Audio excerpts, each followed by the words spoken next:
Hello dear students. आज हम बात करेंगे भारत में न्यायिक पुनर्निरीक्षण की शक्ति। तो हमारा जो टॉपिक है वो है कि भारत में न्यायपालिका के पास एक स्पेशल पावर है जिसको जुडिशियल रिव्यू या न्यायिक पुनर्निरीक्षण की शक्ति कहा जाता है। तो ये न्यायिक पुनर्निरीक्षण की शक्ति क्या है, क्या इसका औचित्य है, किस प्रकार से भारतीय संविधान में इसका वर्णन किया गया है या संविधान में वर्णन नहीं किया गया, किस तरीके से न्यायिक पुनर्निरीक्षण की शक्ति न्यायालय के पास चली जाती है, इस बारे में आज हम विस्तार से चर्चा करेंगे। तो सबसे पहले बात कर लेते हैं कि आखिर न्यायिक पुनर्निरीक्षण की शक्ति क्या है। सबसे पहले न्यायिक पुनर्निरीक्षण की शक्ति को समझने से पहले हमें सरकार के तीनों अंगों को समझना पड़ेगा।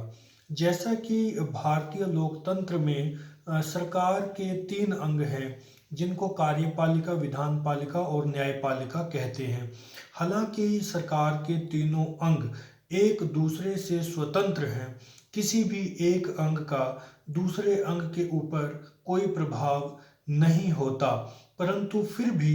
कई मामलों में कार्यपालिका, न्यायपालिका और विधानपालिका में टकराव जैसी स्थिति उत्पन्न हो जाती है और यह निर्णय कर पाना काफ़ी कठिन हो जाता है कि यहाँ पर कौन सा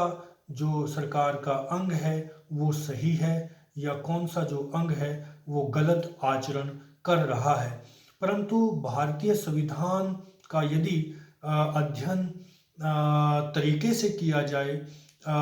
तर्कपूर्ण ढंग से पढ़ा जाए, समझा जाए, तो कहीं ना कहीं हर समस्या का समाधान हमें हमारे संविधान में मिल जाता है। तो न्यायिक पुनर्निरीक्षण की शक्ति, जैसा कि मैंने आपको बताया कि भारत में कार्यपालिका, विधानपालिका और न्यायपालिका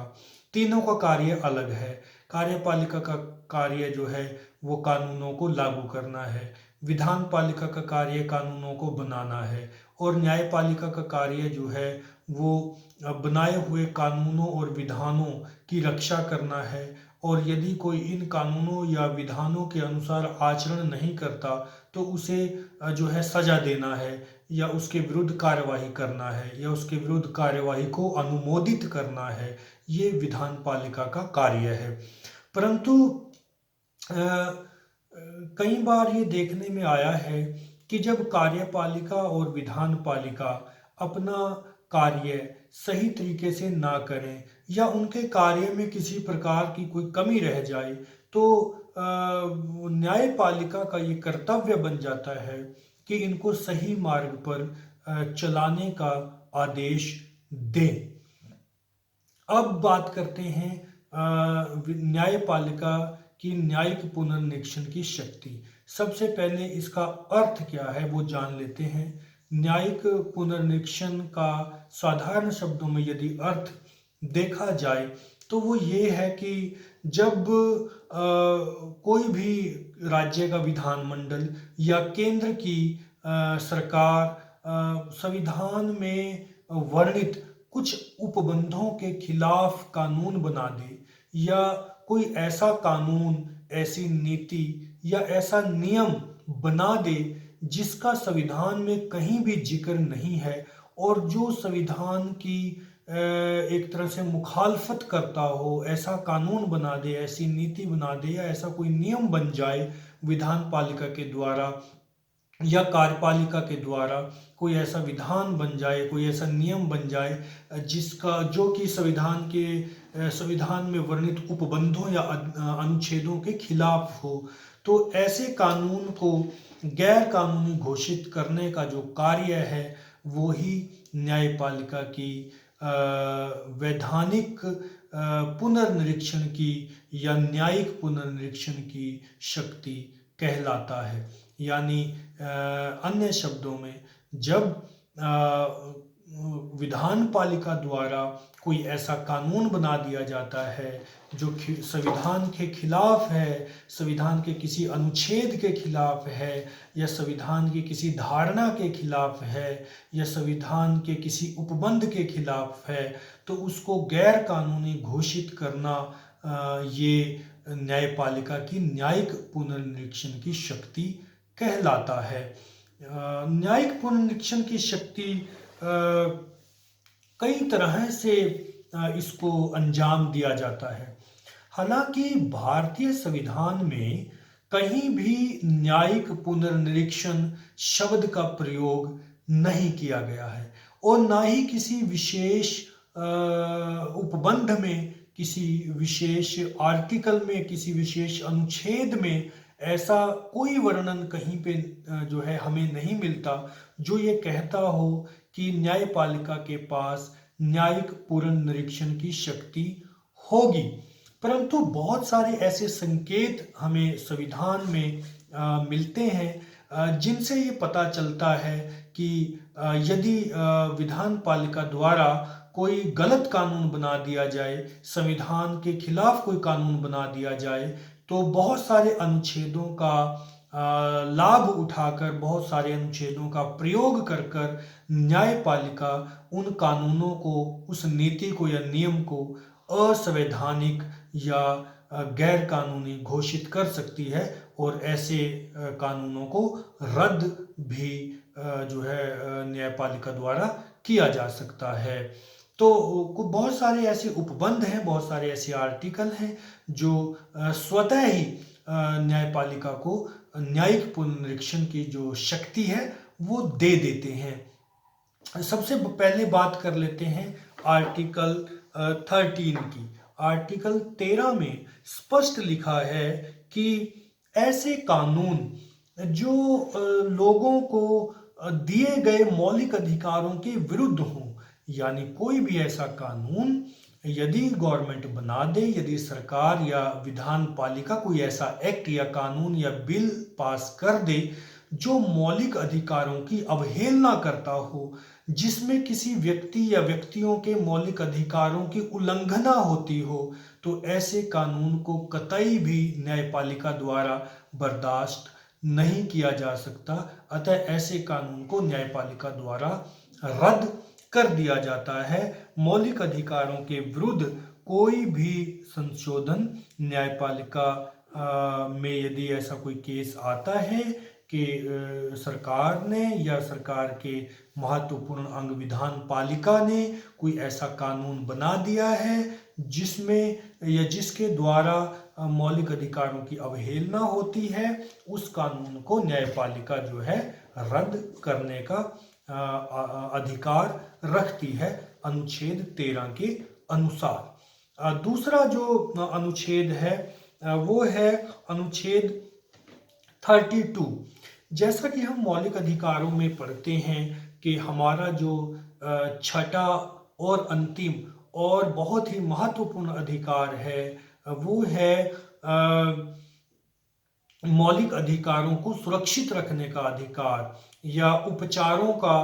अधिकार, या संवैधानिक उपचारों का अधिकार। यानी इसका क्या अभिप्राय है? इसका अभिप्राय है यदि हमें हमारे मौलिक अधिकार सही प्रकार से नहीं मिले, या सरकार उनकी अवहेलना करे, या सरकार किसी व्यक्ति का कोई मौलिक अधिकार रोकने का काम करे, या सरकार किसी व्यक्ति के या व्यक्तियों के मौलिक अधिकारों को ताक पर रखकर कोई कानून बनाए, उनकी एवज में कोई कानून बनाए, मौलिक अधिकारों की कोष्ठ पर कोई कानून बनाए, तो ऐसा कानून जो है अनुच्छेद 32 यानी अनुच्छेद 32 के तहत गैर कानूनी घोषित किया जा सकता है। लेकिन उसके लिए सुप्रीम कोर्ट में लोगों द्वारा अपील की जानी अनिवार्य है। यानी संवैधानिक उपचारों का अधिकार जो अनुच्छेद 32 के अनुसार लोगों को दिया गया है, वो भी एक तरह से न्यायिक पुनर्निरीक्षण के रास्ते में बहुत बड़ी कड़ी है, बहुत बड़ी कड़ी का काम करता है अनुच्छेद 32। जो कि सरकार के विरुद्ध या विधान पालिका के विरुद्ध न्यायपालिका को बहुत बड़ी शक्ति जो है वो दे देता है। इसके अलावा जो अन्य अनुच्छेद है वो है अनुच्छेद 226 226। इस अनुच्छेद के द्वारा भी न्यायपालिका के को ये अधिकार मिल जाता है कि यदि मौलिक अधिकारों को लागू ना किया जा रहा हो किसी सरकार द्वारा, किसी राज्य द्वारा, किसी संस्था द्वारा, यदि लोगों तक उनके मौलिक अधिकार पहुंचाने में कोई दिक्कत आ रही हो या ये सरकारें, विधान पालिकाएं या जो है सरकार की कार्यपालिका लोगों तक उनके अधिकार पहुंचाने में सक्षम नहीं हो रही या किसी भी प्रकार से मौलिक अधिकारों को लागू करने में कोई अड़चन पैदा हो रही हो, चाहे वो अड़चन सरकार पैदा कर रही है या कोई संस्था पैदा कर रही है या कोई भी सरकार का अंग ऐसी कोई अड़चन पैदा कर रहा है, तो उसको उच्च न्यायालयों द्वारा स्पष्ट निर्देश देकर लोगों के मौलिक अधिकारों को क्रियान्वित करवाया जा सकता है अनुच्छेद 226 के द्वारा। नेक्स्ट है अनुच्छेद 246, अनुच्छेद 246। अनुच्छेद 246 के द्वारा ये बताया गया है कि केंद्र और राज्य सरकारों के बीच शक्तियों व कार्यों का विभाजन किया गया है। दोनों प्रकार की सरकारों को अपने अपने निश्चित अधिकार क्षेत्र में कानून बनाने की शक्ति प्रदान की गई है अकॉर्डिंग टू आर्टिकल 246। परंतु जब दो प्रकार की सरकारें हैं, दोनों प्रकार की सरकारों के कार्य और शक्तियां अलग अलग निश्चित कर दिए जाते हैं और उनके कानून बनाने से संबंधित विषय बांट दिए जाते हैं, उनका दायरा बांट दिया जाता है दोनों सरकारों का कि वैधानिक क्षेत्र में, न्यायिक क्षेत्र में या प्रशासनिक क्षेत्र में कोई भी सरकार एक दूसरी सरकार के विरुद्ध आचरण नहीं कर सकती। परंतु कई बार ऐसा देखने में आता है कि दोनों सरकारों को किसी भी मसले को लेकर, चाहे वो न्यायिक मसला है, चाहे वो प्रशासनिक मसला है, चाहे वो वित्तीय मसला है, चाहे वो किसी और प्रकार का कानून बनाने से संबंधित मसला है, आपस में दोनों सरकारों का टकराव देखने को मिलता है। तो ऐसी स्थिति में भी यदि जो है केंद्र सरकार द्वारा राज्य सरकारों पर किसी प्रकार का कोई लांछन लगाया जाता है या उनकी शक्ति को रोका जाता है या उनको उनकी शक्ति से विहीन करने का प्रयास किया जाता है या राज्य सरकारें केंद्र सरकार की शक्ति क्षेत्र में जाकर कोई कार्य करती हैं, तो इस प्रकार के जो है उपबंध को जो है न्यायपालिका में चुनौती दी जा सकती है। उदाहरण के लिए यदि केंद्र सरकार ने राज्य के किसी विषय पर कानून बना दिया है तो उस कानून को न्यायपालिका में चैलेंज किया जा सकता है। जैसा कि हाल ही में हम 3 बड़े कृषि कानूनों के संबंध में देख रहे हैं कि विषय जो है वो कृषि जो विषय है वो राज्य सरकार का है, लेकिन केंद्र सरकार द्वारा उस पर कानून बना दिया जाता है। कानून में बहुत सारी खामियां लोगों को और किसानों को नज़र आती हैं और उस कानून को जो है आंदोलन के रूप में सरकार के का विरोध किया जाता है और हो सकता है कि इस कानून को जो है सुप्रीम कोर्ट या फिर हाई कोर्ट में भी चुनौती दी जाए, ताकि क्योंकि दायरा राज्य सरकार का है और केंद्र सरकार उस पे हस्तक्षेप नहीं कर सकती। तो बहुत सारे ऐसे विधान हैं जो केवल केंद्र सरकार ही बना सकती है, बहुत सारे ऐसे विषय हैं जिन पर कानून केंद्र सरकार ही बना सकती है और बहुत सारे ऐसे विषय हैं जिन पर राज्य सरकारें ही कानून बना सकती हैं। तो एक दूसरे के दायरे में आकर कोई भी सरकार जो है वो कानून नहीं बना सकती। यदि ऐसा होता है तो न्यायपालिका के पास न्यायिक पुनर्निरीक्षण की शक्ति के तहत उस कानून को रद्द भी किया जा सकता है और उसमें आवश्यक जो है वो सुधार भी सुझाए जा सकते हैं। नेक्स्ट जो आर्टिकल है जिसके तहत केंद्र या राज्यों की सरकारों द्वारा यदि कोई ऐसा कानून बना दिया जाए जो गैर संवैधानिक है, जिसका संविधान में वर्णन नहीं है, वो क्या है वो एक बार देख लेते हैं।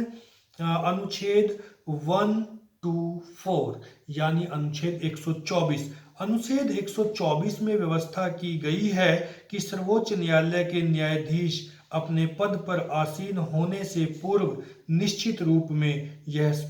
शपथ ग्रहण करेंगे कि संविधान तथा कानून के प्रति वे निष्ठावान रहेंगे।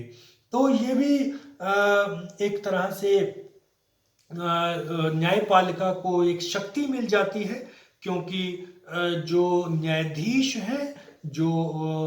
न्यायाधीशों के पद पर जो लोग आसीन हैं, वो किसी भी तरीके का ऐसा अन्याय नहीं होने देते जो संविधान के खिलाफ हो। राज्य सरकारों के संविधान की खिलाफत करने वाले आचरण को रोकना ये न्यायपालिका का कर्तव्य बन जाता है, क्योंकि न्यायपालिका के जो न्यायाधीश हैं वो सर्वप्रथम अपने पद पर आसीन होने से पूर्व संविधान के नाम की कसम खाते हैं, संविधान के नाम की शपथ लेते हैं कि हम जो भी निर्णय करेंगे वो संविधान सम्मत करेंगे, संविधान के अनुसार करेंगे, संविधान के विरुद्ध आचरण न तो स्वयं करेंगे और न ही संविधान के खिलाफ आचरण किसी सरकार को करने देंगे। तो ये भी एक तरह से न्यायिक पुनर्निरीक्षण की शक्ति जो है वो बन जाती है। इसके अलावा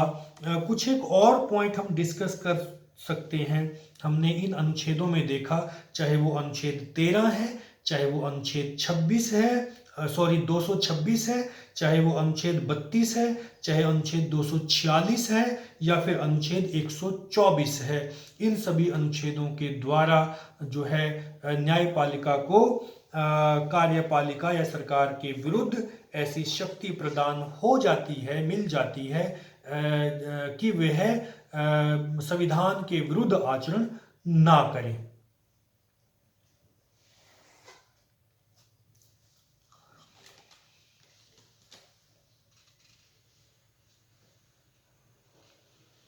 एक और अन्य जो पॉइंट है वो ये है कि न्यायिक पुनर्निरीक्षण की जो शक्ति है वो अपने आप में कोई यंत्र नहीं है। यानी इससे क्या अभिप्राय है कि the power of judicial review is not a self operating mechanism. यदि कोई व्यक्ति किसी राज्य के विरुद्ध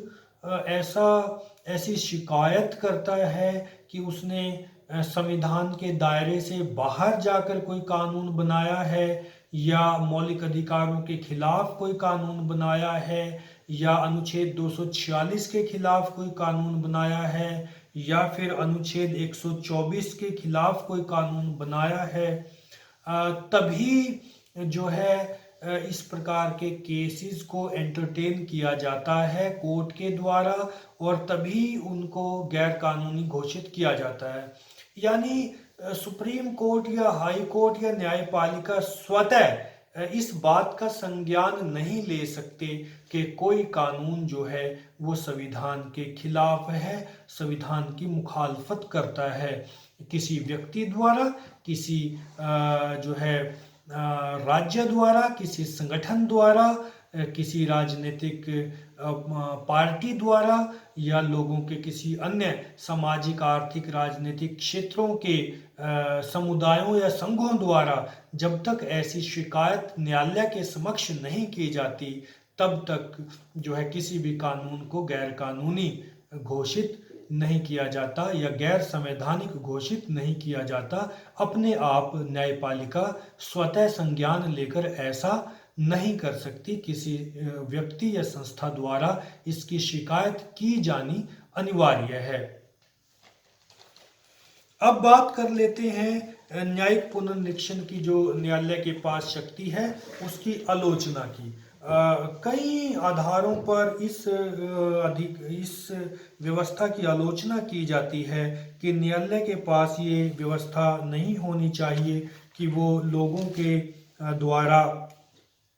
निर्माण की गई कार्यपालिका और विधान पालिका के मार्ग में आड़े आए और विधान पालिका द्वारा बनाए गए विधानों को चेंज करे या उनको गैर कानूनी और गैर संवैधानिक घोषित करे। कई लोगों द्वारा इसकी आलोचना की जाती है। सबसे पहली जो आलोचना है वो ये है कि न्यायाधीश जनता के निर्वाचित प्रतिनिधि नहीं होते। जजेस are not the elected representative of the people. अब क्योंकि कोई भी कानून चाहे वो संवैधानिक है या संविधान के कुछ हद तक विरुद्ध आचरण करता है, यदि उसके संवैधानिकता की जांच करनी है तो मामला जो है वो न्यायपालिका के पास जाता है और अंतिम निर्णय भी उस पर न्यायपालिका द्वारा किया जाता है। परंतु आलोचकों का ये मानना है कि न्यायपालिका के न्यायाधीश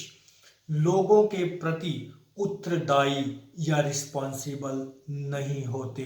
लोगों के प्रति उनका किसी भी प्रकार का कोई रुझान नहीं होता, क्योंकि नेता लोग जो हैं या सरकार में शामिल लोग जो हैं या प्रजातंत्र में शामिल लोग जो हैं या जिस राजनीतिक दल की सरकार बनी है वो लोगों द्वारा निर्वाचित प्रतिनिधियों की सरकार है और उन लोगों द्वारा निर्वाचित प्रतिनिधियों ने ही वो कानून बनाया है। तो आलोचकों का मानना है कि न्यायाधीश किसी भी कानून को गलत तरीके से गैर संवैधानिक साबित करने की कोशिश कर सकते हैं और यदि वो ऐसा कर दें तो लोकतंत्र की जो सरकार है, लोकतंत्र या जो शासन प्रणाली है वो कहीं ना कहीं तार तार हो जाती है और लोकतंत्र में लोगों के प्रतिनिधियों का निर्णय जो है अंतिम होना चाहिए, न कि न्यायाधीशों का निर्णय अंतिम होना चाहिए, क्योंकि न्यायाधीशों के साथ लोगों का कोई संबंध नहीं है और न ही न्यायाधीश अपने आप को लोगों के प्रति उत्तरदायी या जिम्मेवार मानते हैं। ऐसे में वो अधिक लोक भलाई का कार्य नहीं करेंगे। बेशक जो है वो कानून की रक्षा करना उनका दायित्व है, लेकिन कई बार ऐसा संभव है, ऐसा हो सकता है कि वो सरकार को तंग करने के लिए या लोगों को जो है सही कानून उनके सामने ना लेकर आने के लिए जो है दबाव बना सकते हैं। जबकि इसके विपरीत जो विधान पालिका के सदस्य हैं, जो लोगों के प्रतिनिधि हैं, जो लोगों के नेता हैं, उनका सरोकार सीधा सीधा लोगों से होता है। वो जनता के प्रतिनिधि होते हैं और किसी भी कानून को बनाने से पहले जनता की भलाई और बुराई भली और भांति तरीके से जो है वो उस पर विचार करके ही किसी कानून को अमली जामा पहनाते हैं। तो इसलिए नेता अधिक रिस्पॉन्सिबल माने जा सकते हैं बजाय कि न्यायाधीशों को हम लोगों के प्रति उत्तरदायी कहें। दूसरी जो आलोचना है जो न्यायिक पुनरीक्षण की होती है वो ये है कि इसकी जो विधि है वो दोषपूर्ण है। विधि से हमारा अभिप्राय है यदि किसी कानून को न्यायिक पुनरीक्षण के तहत न्यायपालिका के समक्ष लाया जाए तो होता क्या है कि यदि किसी कानून की संवैधानिकता की जांच करनी है तो उस पर जजेस का एक पैनल जो है वो डिसीजन देता है। किसी एक या दो जज का जो निर्णय है वो लागू नहीं होता, बल्कि ज्यूरी प्रथा के तहत उस पर जजेस के एक पैनल द्वारा अंतिम निर्णय लिया जाता है। उदाहरण के लिए यदि पैनल में कुल 10 जज हैं तो और किसी भी कानून की संवैधानिकता की जांच करते हुए 5 जजेस ये कह दें कि अ, ये जो कानून बना है ये सही है, और 5 जज ही ये कह दें कि ये कानून सही नहीं है, तो फिर एक तो कंफ्यूजन की स्थिति रहेगी न्यायपालिका के पास कि कानून को सही ठहराया जाए या गलत ठहराया जाए। इसके अलावा दूसरा उदाहरण हम ये भी ले सकते हैं कि यदि कुल 10 जजेस द्वारा निर्णय लेना है और 10 में से 4 न्यायाधीश किसी कानून का पक्ष लेते हैं कि ये कानून सही है और संवैधानिक रूप से बिल्कुल सही प्रतीत होता है, परंतु 6 जजेस ये कहें कि ये कानून गैर संवैधानिक है और ये कानून सही नहीं है। अब मना करने वाले और मानने वाले जजेस की संख्या के बीच में कितना अंतर रह जाता है, यानी 4 जज कानून के पक्ष में हैं और 6 जज कानून के पक्ष में नहीं है, तो निर्णय 6 जजेस का माना जाएगा। परंतु डिफरेंस कितना रहा? डिफरेंस केवल और केवल जो है 1 जज का डिफरेंस रहता है, यानी 4 जजेस भी पढ़े लिखे हैं, वो भी कानूनविद हैं, वो भी संविधान के ज्ञाता हैं, वो भी किसी न किसी तर्कपूर्ण आधार पर ही कानूनों को न्याय संगत मान रहे हैं। ऐसी स्थिति में निर्णय के गलत होने की संभावना बनी रहती है, क्योंकि केवल 1 जज के कहने पर निर्णय टिक जाता है, जबकि 4 जज पक्ष में और 6 जज विपक्ष में हों तो केवल 1 ही जज का गैप रह जाता है। यदि 1 जज और जो है 4 जजेस के साथ मिल जाए तो वो जो है बराबर का मामला हो जाता है, और बराबर के मामले में किस बात को संवैधानिक कहा जाए और किस बात को संवैधानिक ना कहा जाए, ये अपने आप में बहुत बड़ा जो प्रश्न है वो खड़ा हो जाता है। यानी किसी कानून की संवैधानिकता की जांच करते समय जो विधि अपनाई जाती है, जजेस की जो जूरी बैठती है या जजेस का जो पैनल बैठता है, वो जो व्यवस्था है उनके बैठने की और निर्णय करने की, वो भी आलोचकों को जो है ठीक नहीं लगती, और इसलिए भी न्यायिक पुनर्निरीक्षण की का जो अधिकार है न्यायालय के पास, उसकी आलोचना की जाती है। नेक्स्ट जो पॉइंट है वो ये है कि विधान पालिका के सम्मान को ये व्यवस्था कम करती है। अब विधान पालिका लोगों द्वारा लोगों के लिए चुनी गई एक संस्था है, एक लोगों के प्रतिनिधियों का जमावड़ा है, लोगों के प्रतिनिधियों की पंचायत है, जिसमें प्रत्येक निर्णय लोगों के कल्याण के लिए और प्रजातांत्रिक तरीका अपनाकर लिया जाता है। परंतु यदि उस विधान पालिका द्वारा लिए गए निर्णय पर न्यायपालिका कोई आपत्ति खड़ी करती है या उसको गैर संवैधानिक बताती है या उसको गैर संवैधानिक साबित करती है, तो ऐसे में विधान पालिका की साख का प्रश्न, विधान पालिका की इज्जत का प्रश्न जो है ये बन जाता है। विधान पालिका के लिए ये एक प्रेस्टीज इशू बन जाता है कि विधान पालिका कहीं ना कहीं लोगों का जो है वो संगठन है, लोगों के प्रतिनिधियों का वो संगठन है, लोगों की सबसे बड़ी पंचायत है, और लोगों की सबसे बड़ी पंचायत में लोगों के द्वारा चुने गए प्रतिनिधि ही निर्णय लेते हैं, और यदि उनके निर्णय को कोर्ट में चैलेंज कर दिया जाता है तो कहीं ना कहीं विधान पालिका की का जो सम्मान है वो कहीं ना कहीं क्षतिग्रस्त होता है। ये भी कुछ आलोचकों का मानना है। अन्य जो पॉइंट है वो है विधान पालिका और न्यायपालिका में गतिरोध की स्थिति। अब विधान पालिका ने जो कानून बनाया और न्यायपालिका यदि उस कानून को रद्द कर दे किसी भी अनुच्छेद का सहारा लेकर, चाहे उसने अनुच्छेद 13 का सहारा लिया, अनुच्छेद 32 का लिया, अनुच्छेद 226 का लिया, या फिर उसने अनुच्छेद 246 का लिया, या फिर उसने अनुच्छेद 124 का सहारा लेकर किसी कानून को गैर संवैधानिक घोषित किया,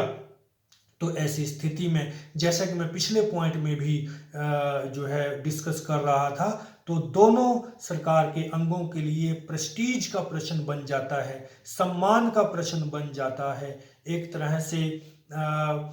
दोनों के लिए ये प्रश्न पैदा होता है कि कौन सा अंग जो है वो सुप्रीम है, विधान पालिका सुप्रीम है या फिर न्यायपालिका सुप्रीम है। ऐसे में दोनों अंगों के बीच में टकराव होना वो लाजमी है और संभव है। और ऐसा भारतीय राजनीति में ऐसा हो भी चुका है। एक प्रसिद्ध केस जो है उसका एग्जाम्पल यहाँ पे दिया जा सकता है, जिसे हम गोलखनाथ का केस कह सकते हैं। ये केस जो है 1967 में न्यायालय के सामने आया था और इस केस में यह कहा गया था, इस अभियोग में जो है ये निर्णय हुआ था कि संसद संवैधानिक संशोधन विधि द्वारा मौलिक अधिकारों में किसी प्रकार का कोई भी संशोधन जो है वो नहीं कर सकती, यानी मौलिक अधिकारों में संसद जो है यानी विधान पालिका जो है वो संशोधन नहीं कर सकती। परंतु 1971 में इसे प्रेस्टीज इशू मानते हुए संसद में ये कानून बना दिया गया और संवैधानिक संशोधन कर दिया गया, जिसको 24वें संशोधन के नाम से जो है जाना जाता है। 24वें संशोधन में जो है ये प्रस्ताव पारित किया गया, ये बिल बनाया गया कि जो विधान पालिका होगी या जो संसद होगी वो मौलिक अधिकारों सहित संविधान के किसी भी भाग में संशोधन कर सकेगी। लेकिन जब इसी कानून को दोबारा से सुप्रीम कोर्ट में चुनौती दी गई कि मौलिक अधिकारों के विषय में या मौलिक अधिकारों के विरुद्ध जो संसद है वो किसी प्रकार का कानून नहीं बना सकती और ये संशोधन जो है वो गलत संशोधन हुआ है संविधान में, जिसमें केंद्र सरकार ने तय कर लिया है कि वो संविधान के किसी भी भाग में मौलिक अधिकारों सहित कोई भी संशोधन कर सकती है। जब ये मामला सुप्रीम कोर्ट के पास गया तो सुप्रीम कोर्ट ने फिर जो डिसीजन दिया वो बहुत ही ऐतिहासिक डिसीजन था, जिसमें ये सुप्रीम कोर्ट ने ये आदेश पारित किया कि सरकार जो है या विधान पालिका जो है या संसद जो है वो संविधान के मौलिक ढांचे में कोई परिवर्तन नहीं कर सकती। और क्योंकि मौलिक अधिकार संविधान के मौलिक ढांचे का हिस्सा है, इसलिए जो संसद है या जो विधान पालिका है वो मौलिक अधिकारों में कोई बहुत बड़ा परिवर्तन जो है वो नहीं कर सकती। तो इस प्रकार जो है संसद और न्यायपालिका के बीच में यानी विधान पालिका और न्यायपालिका के बीच में लंबा गतिरोध जो है वो चल पड़ा और जो है दोनों में एक प्रेस्टीज का इशू